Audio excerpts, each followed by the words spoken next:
The circumstances I am about to relate to you have truth to recommend them. They happened to myself, and my recollection of them is as vivid as if they had taken place only yesterday. 20 years, however, have gone by since that night. During those 20 years, I have told the story to but one other person. I tell it now with a reluctance, which I find it difficult to overcome. All I entreat, meanwhile, is that you will abstain from forcing your own conclusions upon me. I want nothing explained away. I desire no arguments. My mind on this subject is quite made up, and having the testimony of my own senses to rely upon, I prefer to abide by them. Well, it was just 20 years ago, and within a day or two of the end of the pheasant season, I had been out all day with my gun, and had no sport to speak of. The wind was due east, the month December, the place a bleak wide moor in the far north of England, and I had lost my way.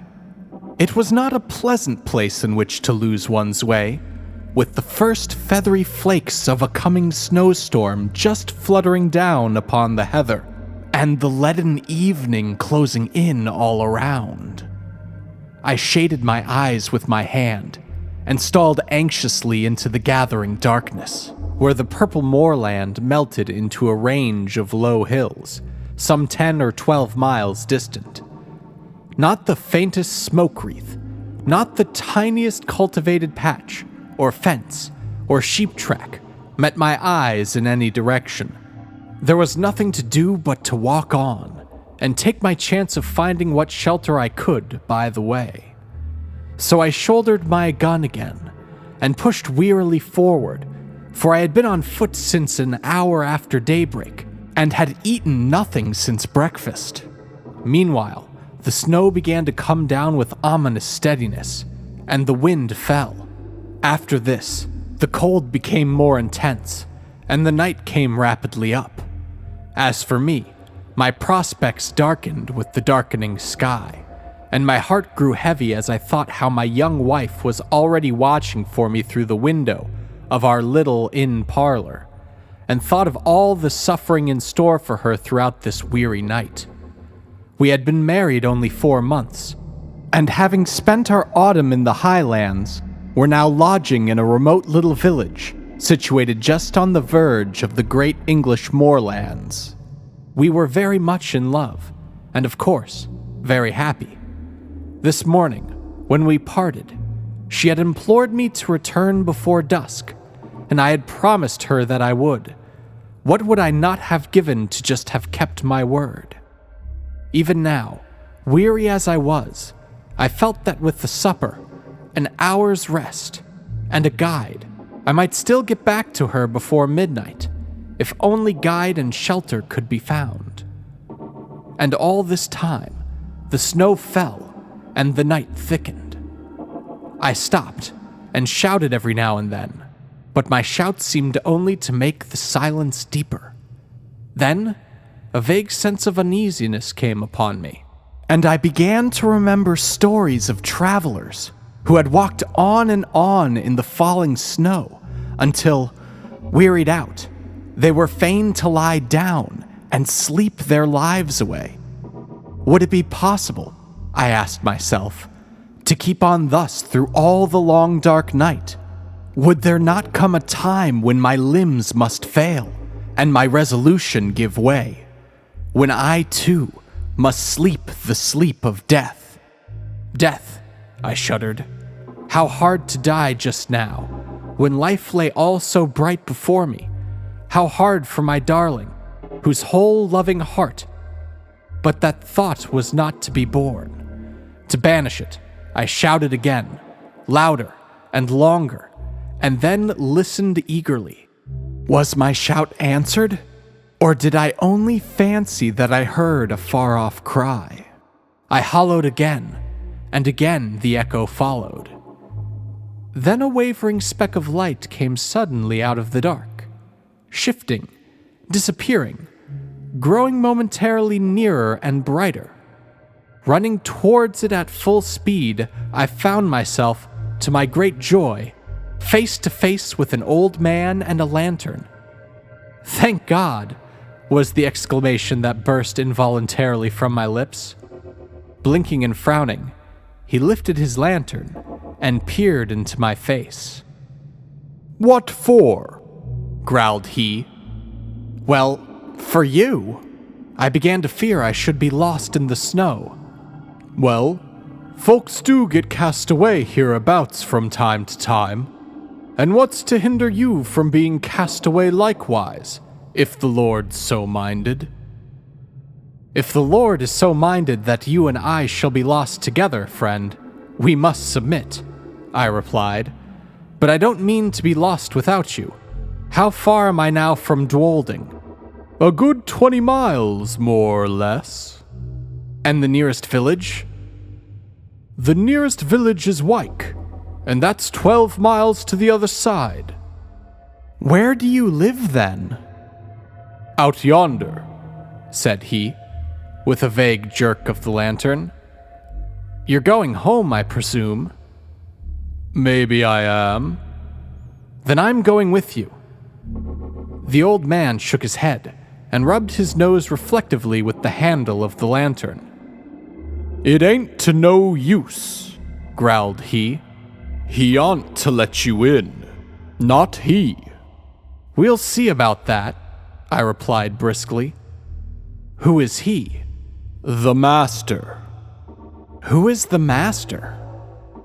"That's naught to you," was the unceremonious reply. "Well, you lead the way, and I'll engage that the master shall give me shelter and supper tonight." You can try 'em," muttered my reluctant guide, and still shaking his head, he hobbled, gnome-like, away through the falling snow. A large mass loomed up presently out of the darkness. A huge dog rushed out, barking furiously. "Is this the house?" I asked. "Aye, it's the house. Down." And he fumbled in his pocket for the key. I drew up close behind him, prepared to lose no chance of entrance. I saw in the little circle of light shed by the lantern that the door was heavily studded with iron nails, like the door of a prison. In another minute, he had turned the key and I had pushed past him into the house. Once inside, I looked round with curiosity and find myself in a great raftered hall, which served, apparently, a variety of uses. One end was piled to the roof with corn, like a barn. The other was stored with flour sacks, agricultural implements, casks, and all kinds of miscellaneous lumber, while from the beams overhead hung rows of beef shanks, flitches, and bunches of dried herbs for winter use. In the center of the floor stood some huge object gauntly dressed in a dingy wrapping cloth and reaching halfway to the rafters. Lifting a corner of this cloth, I saw, to my surprise, a telescope of very considerable size, mounted on a rude movable platform with 4 small wheels. The tube was made of painted wood, bound round with bands of metal rudely fashioned. The speculum, so far as I could estimate its size in the dim light, measured at least 15 inches in diameter. While I was yet examining the instrument, and asking myself whether it was not the work of some self-taught optician, a bell rang sharply. "That's for you," said my guide, with a malicious grin. "Yonder's his room." He pointed to a low black door at the opposite side of the hall.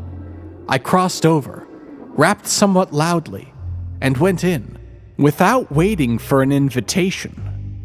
A huge, white-haired old man rose from a table covered with books and papers, and confronted me sternly. "Who are you?" said he. "How came you here? What do you want?" "James Murray, barrister at law, on foot across the moor, meat, drink, and sleep. He bent his bushy brows into a portentous frown. "Mine is not a house of entertainment," he said haughtily. "Jacob, how dare you admit this stranger?" "I didn't admit him," grumbled the old man. "He followed me over the moor and shouldered his way in before me. I'm no match for 6'2". "And pray, sir, by what right have you forced an entrance into my house?" "The same by which I should have clung to your boat if I were drowning. The right of self-preservation." "Self-preservation?" "There's an inch of snow on the ground already," I replied, briefly, "and it would be deep enough to cover my body before daybreak." He strode to the window, pulled aside a heavy black curtain, and looked out. "It is true," he said. "You can stay, if you choose, till morning. Jacob, serve the supper." With this, he waved me to a seat, resumed his own, and became at once absorbed in the studies from which I had disturbed him. I placed my gun in a corner, drew a chair to the hearth, and examined my quarters at leisure. Smaller and less incongruous in its arrangement than the hall, this room contained, nevertheless, much to my awakened curiosity. The floor was carpetless. The whitewashed walls were in parts scrawled over with strange diagrams, and in others covered with shelves crowded with philosophical instruments, the uses of many of which were unknown to me. On one side of the fireplace stood a bookcase filled with dingy folios. On the other, a small organ, fantastically decorated with painted carvings of medieval saints and devils. Through the half-open door of a cupboard at the far end of the room, I saw a long array of geological specimens, surgical preparations, crucibles, retorts, and jars of chemicals. While on the mantel shelf beside me, amid a number of small objects, stood a model of the solar system, a small galvanic battery, and a microscope.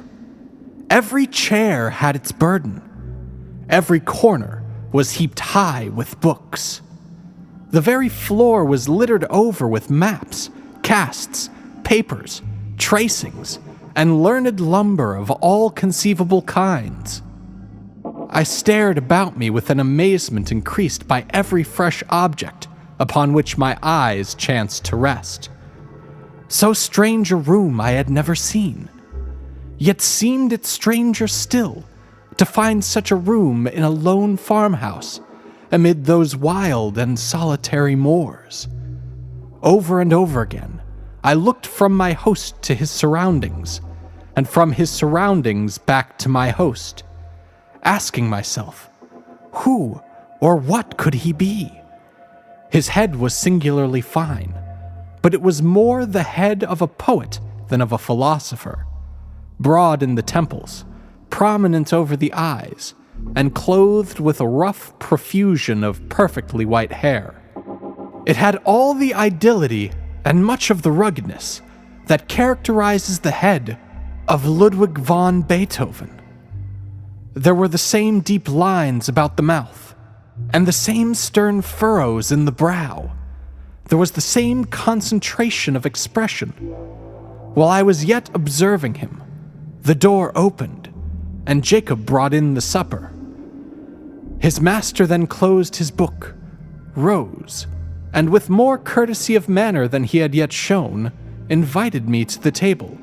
A dish of steak and eggs, a loaf of brown bread, and a bottle of admirable sherry were placed before me. "I have but the homeliest farmhouse fare to offer you, sir," said my entertainer. "Your appetite, I trust, will make up for the deficiencies of our larder." I had already fallen upon the victuals, and now protested, with the enthusiasm of a starving sportsman, that I had never eaten anything so delicious. He bowed stiffly, and sat down to his own supper, which consisted, primitively, of a jug of milk and a basin of porridge. We ate in silence. When we had done, Jacob removed my tray. I then drew my chair back to the fireside. My host, somewhat to my surprise, did the same, and turning abruptly towards me said, "Sir, I have lived here in strictest retirement for 23 years. During that time, I have not seen as many strange faces, and I have not read a single newspaper. You are the first stranger who has crossed my threshold for more than 4 years. Will you favor me with a few words of information respecting that outer world from which I have parted company so long?" "Pray, interrogate me," I replied. "I am heartily at your service." He bent his head in acknowledgement, leaned forward, with his elbows resting on his knees and his chin supported in the palms of his hands, stared fixedly into the fire, and proceeded to question me. His inquiries related chiefly to scientific matters, with the later progress of which, as applied to the practical purposes of life, he was almost wholly unacquainted. No student of science myself, I replied as well as my slight information permitted, but the task was far from easy, and I was much relieved when, passing from interrogation to discussion, he began pouring forth his own conclusions upon the facts which I had been attempting to place before him. He talked, and I listened spellbound. He talked till I believed he almost forgot my presence, and only thought aloud. I had never heard anything like it then. I had never heard anything like it since. Familiar with all systems of all philosophies, subtle in analysis, bold in generalization, he poured forth his thoughts in an uninterrupted stream, and, still leaning forward in the same moody attitude with his eyes fixed upon the fire, wandered from topic to topic, from speculation to speculation, like an inspired dreamer. From practical science to mental philosophy, from electricity in the wire to electricity in the nerve, from Watts to Mesmer, from Mesmer to Reichenbach, from Reichenbach to Swedenborg, Spinoza, Condillac, Descartes, Berkeley, Aristotle, Plato, and the Magi and mystics of the East were transitions which, however bewildering in their variety and scope, seemed easy and harmonious upon his lips as sequences in music. By and by, I forgot now by what link of conjecture or illustration he passed on to that field which lies beyond the boundary line of even conjectural philosophy, and reaches no man knows whither.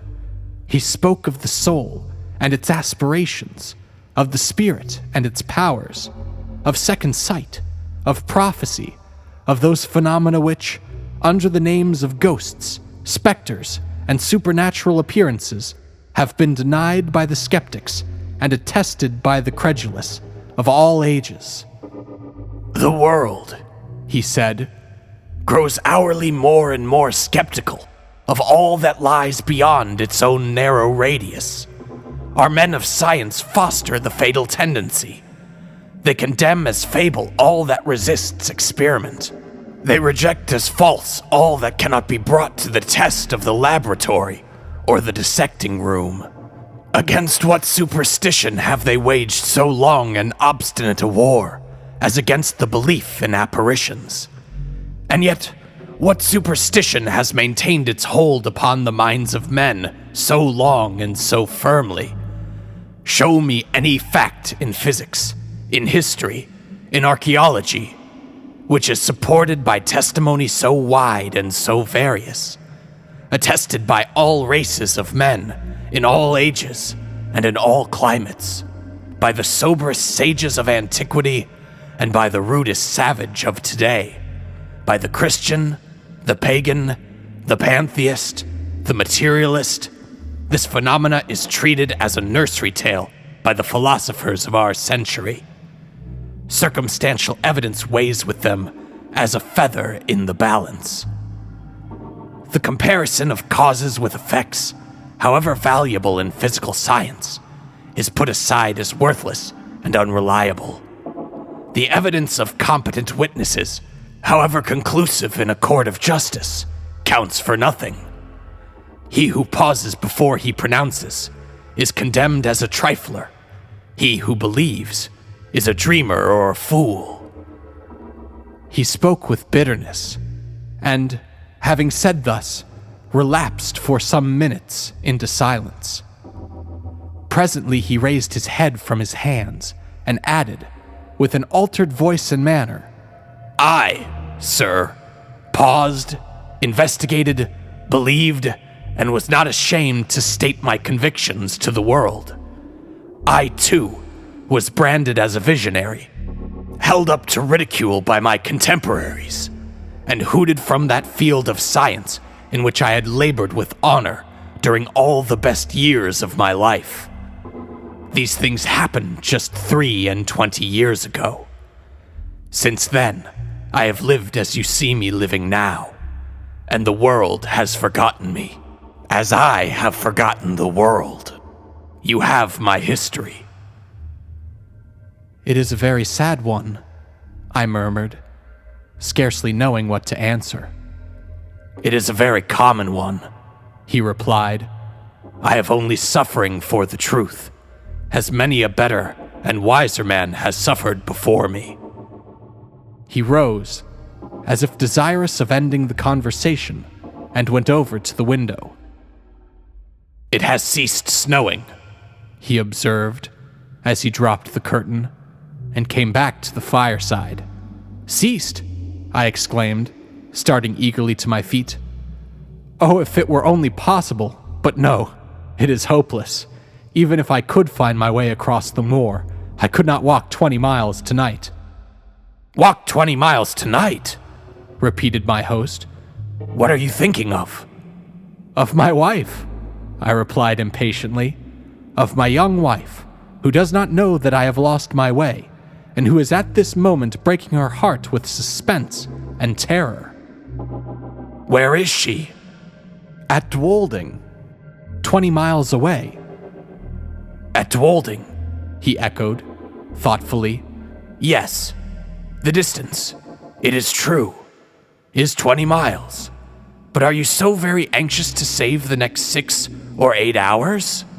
"So very, very anxious, that I would give 10 guineas at this moment for a guide and a horse." "Your wish can be gratified at a less costly rate," said he, smiling. "The night mail from the north, which changes horses at Dwolding, passes within 5 miles of this very spot, and will be due at a certain crossroad in about an hour and a quarter. If Jacob were to go with you across the moor and put you into the old coach road, you could find your way, I suppose, to where it joins the new one." "Easily. Gladly." He smiled again, rang the bell, gave the old servant his directions, and taking a bottle of whiskey and a wine-glass from the cupboard in which he kept his chemicals, said, "The snow lies deep, and it will be difficult walking tonight on the moor. A glass of spirits before you start?" I would have declined the spirit, but he pressed it on me, and I drank it. It went down my throat like liquid flame, and almost took my breath. "It is strong," he said, "but it will help to keep out the cold. And now you have no moments to spare. Good night." I thanked him for his hospitality, and would have shaken hands, but that he had turned away before I could finish my sentence. In another minute, I had traversed the hall. Jacob had locked the outer door behind me, and we were out on the wide white moor. Although the wind had fallen, it was still bitterly cold. Not a star glimmered in the black vault overhead. Not a sound, save the rapid crunching of the snow beneath our feet, disturbed the heavy stillness of the night. Jacob, not too well pleased with his mission, shambled on before in sullen silence, his lantern in his hand, and his shadow at his feet. I followed, with my gun over my shoulder, as little inclined for conversation as himself. My thoughts were full of my late host. His voice yet rang in my ears. His eloquence yet held my imagination captive. I remember to this day, with surprise, how my overexcited brain retained whole sentences and parts of sentences, troops of brilliant images, and fragments of splendid reasoning, in the very words in which he had uttered them. Musing thus over what I had heard, and striving to recall a lost link here and there, I strode on at the heels of my guide, absorbed and unobservant. Presently, at the end, as it seemed to me, only a few minutes, he came to a sudden halt and said, "Yon's your road. Keep to the stone fence on your right hand, and you can't fail of the way." "This, then, is the old coach road?"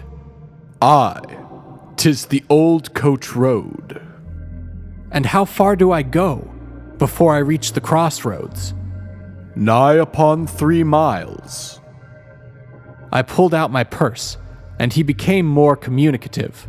"The road's a fair road enough," said he, "for foot passengers, but 'twas over steep and narrow for the northern traffic. You'll mind where the parapet's broken way. Close again the signpost. It's never been mended since the accident." "What accident?" The night mail pitched right over into the valley below, a good 50 feet and more, just at the worst bit of road in the whole county." "Horrible! Were many lives lost?" "All. 4 were found dead. The other 2 died next morning." "How long is it since this happened?" "Just 9 years." "Near the signpost, you say? I will bear it in mind. Good night." "Good night, sir, and thank ye." Jacob pocketed his half-crown, made a faint pretense of touching his hat, and trudged back by the way he had came.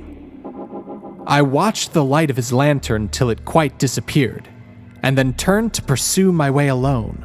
This was no longer a matter of the slightest difficulty, for, despite the dead darkness overhead, the line of snow fence showed distinctly enough against the pale gleam of the snow. How silent it seemed now, with only my footsteps to listen to. How silent and how solitary. A strange, disagreeable sense of loneliness stole over me. I walked faster. I hummed a fragment of a tune. I cast up enormous sums in my head, and accumulated them at compound interest. I did my best, in short, to forget the startling speculations to which I had but just been listening, and, to some extent, I succeeded.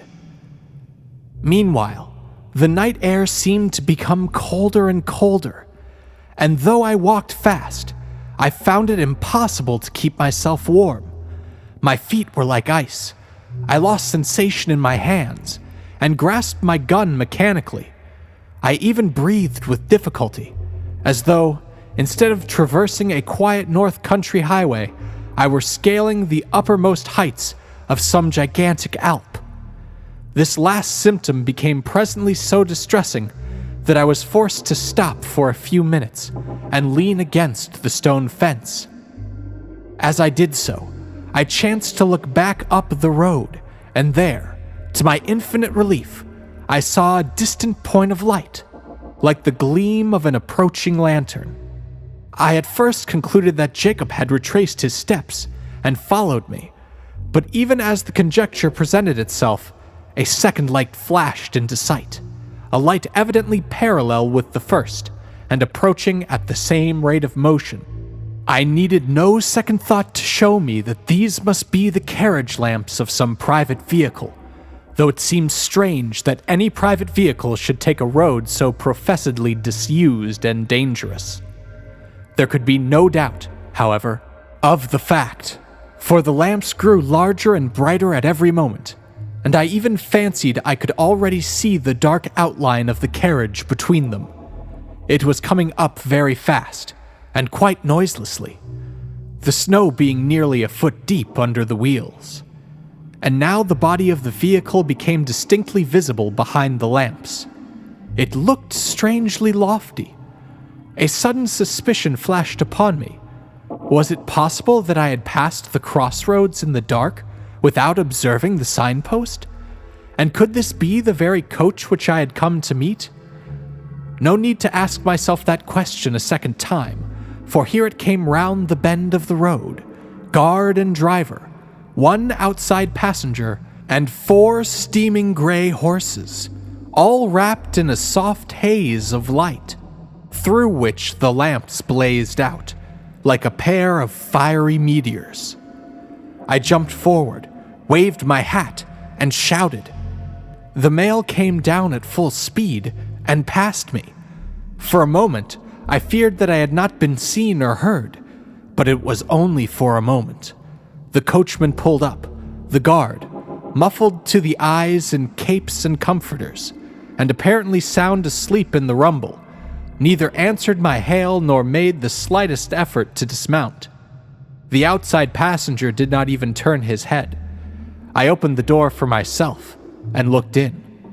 There were but 3 travelers inside, so I stepped in, shut the door, slipped into the vacant corner, and congratulated myself on my good fortune.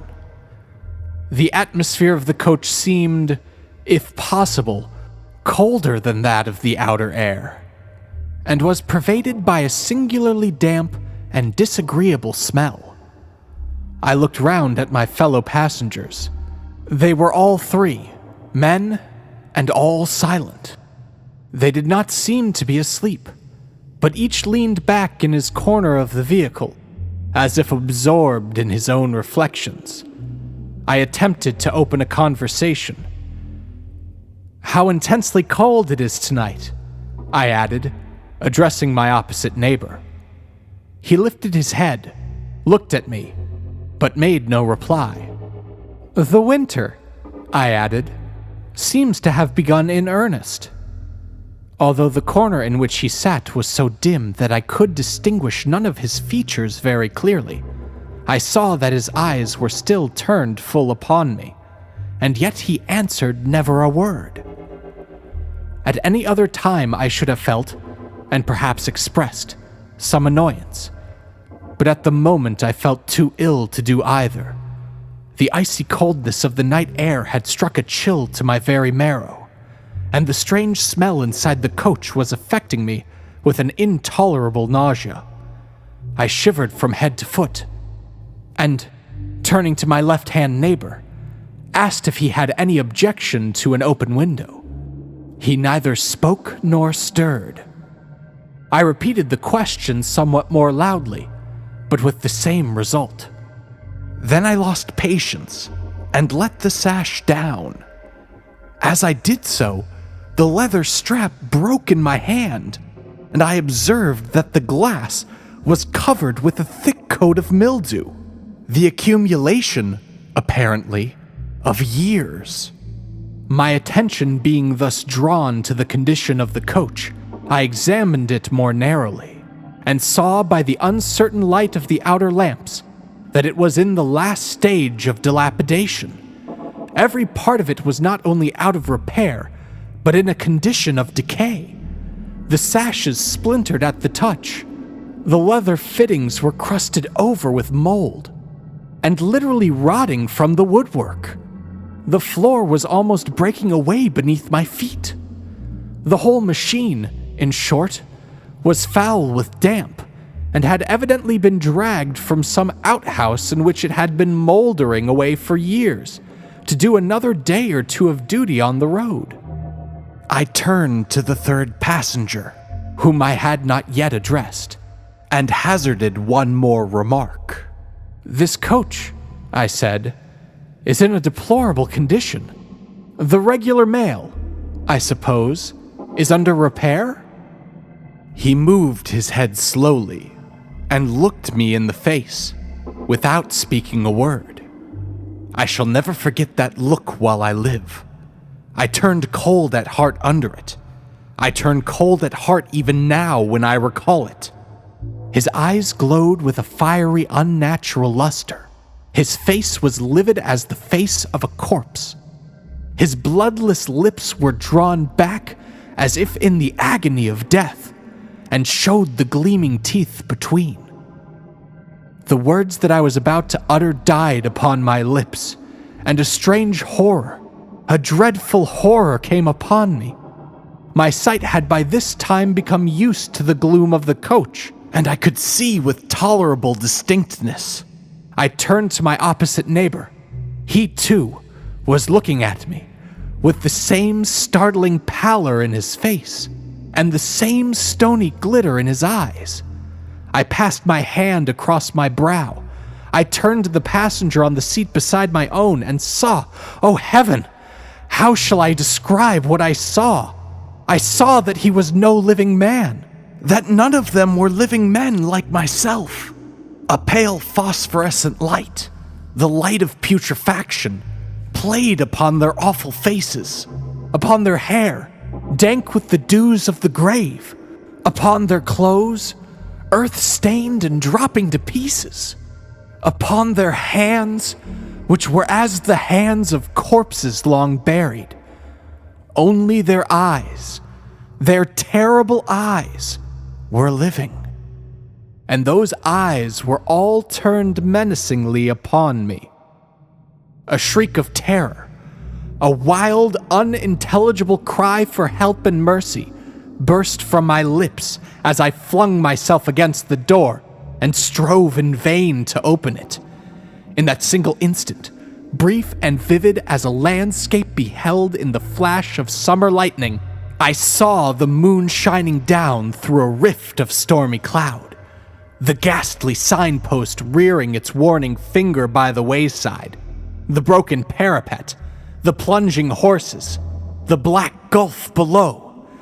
Then, the coach reeled like a ship at sea.